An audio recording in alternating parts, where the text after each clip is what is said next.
I'm glad to have you back as we look at Mark chapter 4 today. And this is one of the longer sections of Jesus' teaching. And we're looking today mostly at the parable of the soils at the beginning of Mark 4. And the reason to focus on that is that this parable comes to explain not just the rest of the chapter, but a lot of what happens throughout the ministry of Jesus.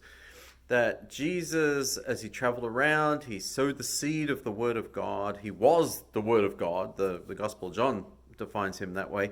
And people respond to that word in different ways. Some respond for a little while. Some don't respond at all. They just reject it. Or the seed falls on hard path, hard hearts, and the birds take it away. Others, it springs up for a little while and then dries up, or it gets overwhelmed by other interests, other concerns. People aren't willing to sacrifice enough.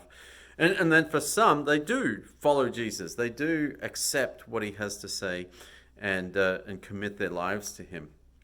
And so we see this not just as a story, but we see this as the ministry of Jesus, that different places that he went. It sort of explains his reception. And even though he's the Son of God, even though the gospel that he says is like so good, so much good news and accompanied by miracles and all this other stuff, that the hearts of people are still hard to predict, that some will accept and some will reject. And so our question really today is that we always want to think of ourselves as the good soil, but how do you know that you're the good soil and not the soil that's going to be with weeds in it, or the soil that's going to shrivel up?